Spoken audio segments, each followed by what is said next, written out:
Hello, my name is Roxanna Patterson. I am a licensed speech-language pathologist with specialized training in accent modification, as well as a certified career coach.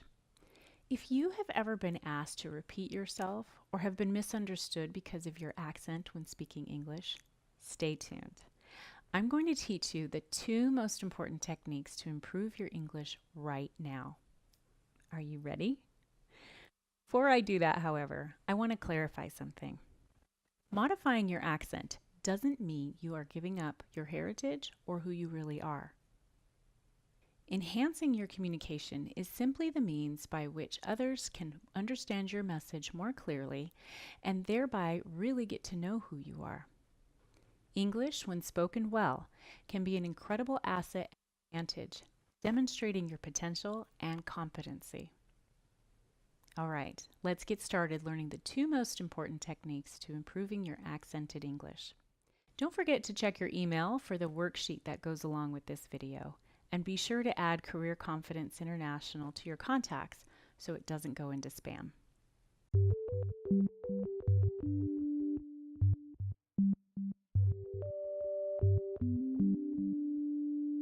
Okay, the two techniques I will teach you now are vowels and rhythm, specifically short vowels. Vowels are the most important sounds in any language. They are in every word and every syllable. They can even stand alone. They carry your voice and tone of your message, and without vowels, we would be left with a bunch of unpleasant sounds. Unique to American English is the use of a lot of short vowel sounds. We have 5 vowel letters representing 14 vowel sounds: A, E, I, O, U, and sometimes Y. But the short vowel sounds are A, E, I, A, and But how do you know when to use these short vowel sounds? The general rules are: when there is one vowel letter in a word or syllable, or the vowel is followed by a consonant, it will usually make a short vowel sound. For example, on, red, batter. There are plenty of exceptions, but if you follow these general rules, which are, remember, when there is one vowel letter in a word or syllable, or the vowel is followed by a consonant, you use the short vowel sound. Master these and you will have mastered a distinct attribute of American English. Let me give you some more examples.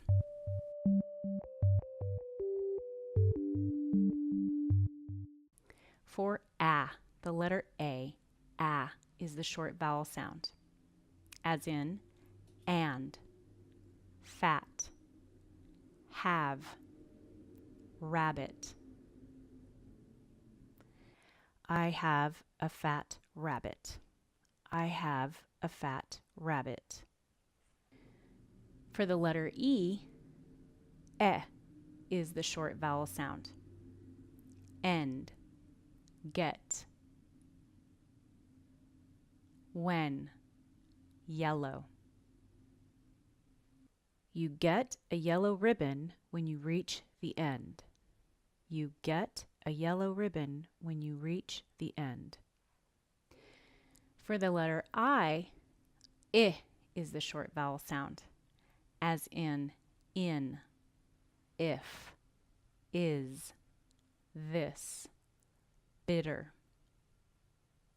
Taste this and tell me if it's bitter. Taste this and tell me if it's bitter. The letter O makes ah, as in on, fox, upon, model. The fox that sat upon the stump is a perfect model for my painting. The fox that sat upon the stump is a perfect model for my painting. The letter U makes most commonly. And interestingly, it is the most common sound in American English. The tricky thing about it is, it can be spelled using any of the vowel letters. It even has its own name, the schwa Here are some examples. Again, problem, president, bottom, up, syringe. The president had a problem holding the bottom of the syringe. The president had a problem holding the bottom of the syringe. Notice most of those words didn't even have a U. Again, the schwa, can be represented using any of the vowel letters. I want you to become comfortable with these sounds. Practice listening for them. Really tune your ears to these sounds. Practice making them. Now, for the second most important technique to improving your English is rhythm.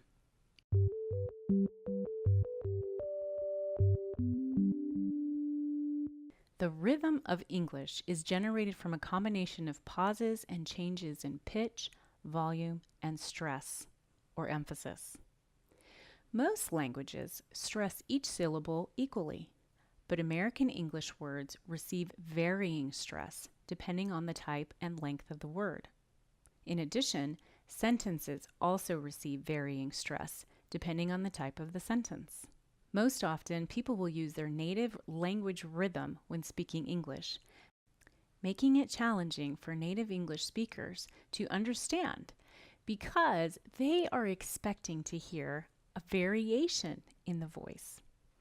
Using the unique rhythm of American English will increase your intelligibility and set you apart. The variety you create with your voice will engage your listener and make it easier for them to understand you.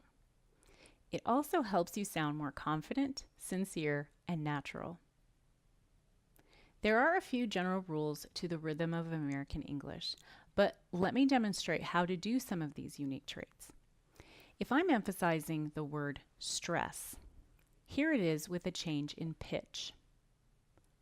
A low pitch, stress. A high pitch, stress. Here it is with a change in volume. Low volume, stress. A high volume, stress. Here it is with a change in stress or emphasis. What I'm going to do is hold the vowel longer and give precise clarity to the consonants. Stress. Okay, that's how we create the variations. Now I will talk about what to emphasize.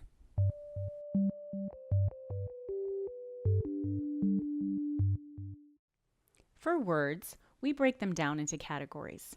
Nouns, we typically stress the beginning part of the word. But for verbs, the stress falls at the end of the word. For example, record. Record is a noun. The stress is at the beginning. However, record. Record is a verb. The stress is at the end. Has the artist recorded any new records? All right, let's talk about the different types of sentences.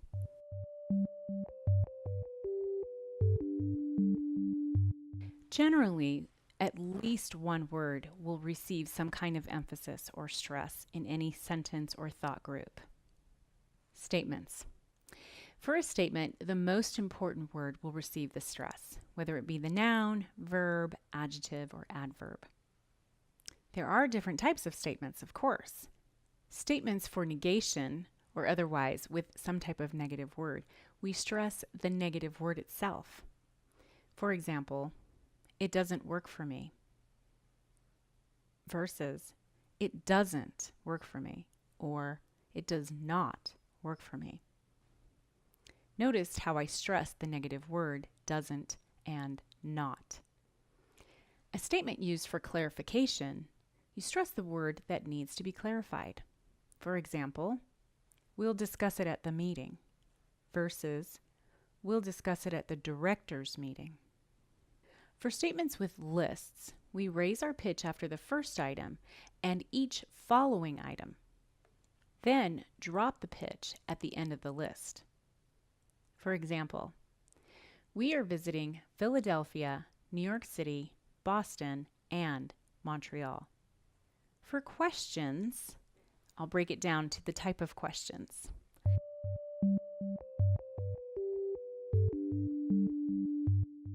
Yes and no questions, a question with yes or no answer.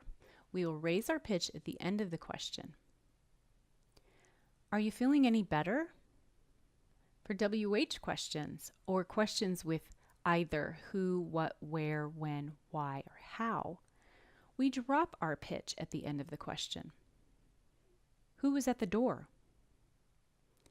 Questions with choices, much like statements with lists, we raise our pitch after the first choice and drop it at the end of the question.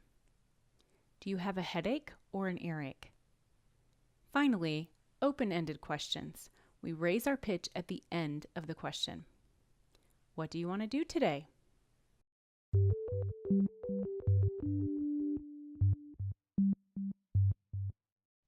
All right, we've gone over vowels, specifically short vowel sounds, and rhythm of English. Now, what I can tell you is, if you follow these instructions and practice what you've learned, you will take your English to the next level, and you'll achieve clearer, more confident communication. I want to mention that I am a first-generation American, and I have lived as a foreigner in other countries as well. I know firsthand the challenges that come from speaking with an accent. People don't understand you. They may treat you differently or even judge you. Success can seem difficult, or you struggle to get ahead, maybe taking the job that no one else wants, if you get hired at all. I get it. I totally understand. As a speech-language pathologist, I have a passion for helping individuals enhance their communication skills. I've been doing it for years. I can do the same for you. Working with me, you'll learn your biggest barriers to clear and confident communication. You'll have an individualized, tailored program to address those specific barriers that most affect your intelligibility. You'll learn the correct pronunciation and rhythm for American English, but most importantly, you'll learn how to stay true to your heritage and yourself. You'll learn to get noticed for your talents, not your flaws, and you'll learn to have more control over your career success than you think. Practice these 2 techniques I've given you, and if you would like assistance or an individualized program to assure clear communication, contact me, Roxanna at careerconfidenceinternational.com.